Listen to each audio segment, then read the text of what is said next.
Boys ഹൈസ്കൂളിൽ ഷോക്കേറ്റ് മരിച്ച 8ാം ക്ലാസ് വിദ്യാർത്ഥി മിഥുന്റെ സംസ്കാര ചടങ്ങുകൾ പൂർത്തിയായി. സ്കൂളിലെ പൊതുദർശനത്തിന് ശേഷം ഉച്ചയോടെ വീട്ടിലെത്തിയ മൃതദേഹത്തിൽ നിരവധി പേരാണ് അന്ത്യാഞ്ജലി അർപ്പിക്കാനെത്തിയത്. അമ്മ സുജയും അച്ഛൻ മനുവും അന്ത്യചുമനം നൽകി യാത്രയാക്കിയ മിഥുന്റെ അന്ത്യകർമ്മങ്ങൾ ചെയ്തത് അനിയൻ സുജിനാണ്. ശാസ്താംകോട്ട വിളന്തറയിലെ വീട്ടുവളപ്പിലായിരുന്നു സംസ്കാരം നടന്നത്. കളിക്കുന്നതിനിടെ സ്കൂളിലെ ഷെഡിന് മുകളിൽ വീണ ചെരുപ്പെടുക്കാൻ ശ്രമിക്കുന്നതിനിടെയാണ് വൈദ്യുത കമ്പിയിൽ നിന്ന് ഷോക്കേറ്റ് മിഥുൻ മരിച്ചത്. മുൻ ADM നവീൻ ബാബുവിന്റെ ആത്മഹത്യയിൽ തനിക്കെതിരായ കുറ്റപത്രം റദ്ദാക്കണമെന്ന ആവശ്യവുമായി PP ദിവ്യ ഹൈക്കോടതിയിലേക്ക്.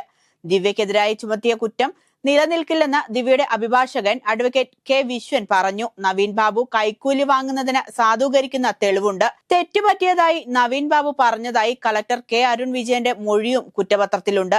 നവീൻ ബാബു പറഞ്ഞ കാര്യങ്ങൾ റവന്യൂ വകുപ്പ് മന്ത്രി K രാജനോട് പറഞ്ഞിരുന്നതായും കളക്ടർ മൊഴി നൽകിയിട്ടുണ്ട്.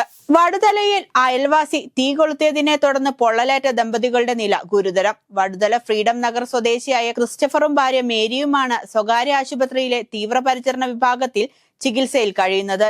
ക്രിസ്റ്റഫറിന് 50% പൊള്ളലേറ്റിട്ടുണ്ട്. ഇന്നലെ രാത്രിയാണ് സ്കൂട്ടർ തടഞ്ഞു നിർത്തി ഇരുവരുടെയും അയൽവാസിയായ വില്യം ദമ്പതികളെ ആക്രമിച്ചത്. ഇക്കൊല്ലത്തെ സംസ്ഥാനതല ഓണാഘോഷ പരിപാടികൾ സെപ്റ്റംബർ 3 മുതൽ 9 വരെ സംഘടിപ്പിക്കാൻ തീരുമാനം. ഓണാഘോഷ നടത്തിപ്പുമായി ബന്ധപ്പെട്ട് മുഖ്യമന്ത്രി പിണറായി വിജയന്റെ അധ്യക്ഷതയിൽ ചേർന്ന യോഗത്തിലാണ് തീരുമാനം. ഓണാഘോഷ പരിപാടികൾ സെപ്റ്റംബർ 9 ഘോഷയാത്രയോടെ തിരുവനന്തപുരത്ത് സമാപിക്കും. മലപ്പുറം കാളികാവിൽ വീണ്ടും കടുവയിറങ്ങി. പുല്ലങ്കോട്ട് എസ്റ്റേറ്റിൽ വെച്ച് മേയാൻ വിട്ട പശുവിനെ കടുവ ആക്രമിച്ചു. പുല്ലങ്കോട്ട് സ്വദേശി നാസർ എന്നയാൾ കന്നുകാലികളെ മേയ്ക്കുന്നതിനിടെയാണ് പശുവിനെ കടുവ പിടികൂടിയത്. കടുവയെ കണ്ടതോടെ നാസർ ഓടി രക്ഷപ്പെട്ടതിനാൽ ജീവൻ രക്ഷിക്കാനായി. കേരളത്തിൽ അടുത്ത 5 ദിവസം മഴയ്ക്ക് സാധ്യതയെന്ന് മുന്നറിയിപ്പ്. വടക്ക് പടിഞ്ഞാറൻ രാജസ്ഥാന് മുകളിലായി തീവ്ര ന്യൂനമർദ്ദം സ്ഥിതി ചെയ്യുന്നു. ജൂലൈ 24ഓടെ വടക്കൻ ബംഗാൾ ഉൾക്കടലിൽ പുതിയ ന്യൂനമർദ്ദം രൂപപ്പെടാനും സാധ്യതയുണ്ട്.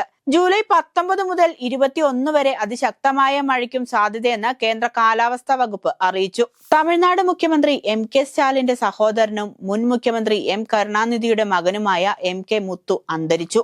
ശനിയാഴ്ച രാവിലെ ഈസ്റ്റ് കോസ്റ്റ് റോഡിലെ വസതിയിൽ വെച്ചായിരുന്നു അന്ത്യം. കരുണാനിധിയുടെ ആദ്യ ഭാര്യ പത്മാവതിയുടെ മകനാണ്. ഗാസയിലെ കത്തോലിക്ക പള്ളി ആക്രമണം ലോകമെമ്പാടും ചർച്ചയാകുന്നതിനിടെ ലിയോ മാർപ്പാപ്പയെ നേരിട്ട് വിളിച്ച് ഇസ്രായേൽ പ്രധാനമന്ത്രി ബെഞ്ചമിൻ നെതന്യാഹു.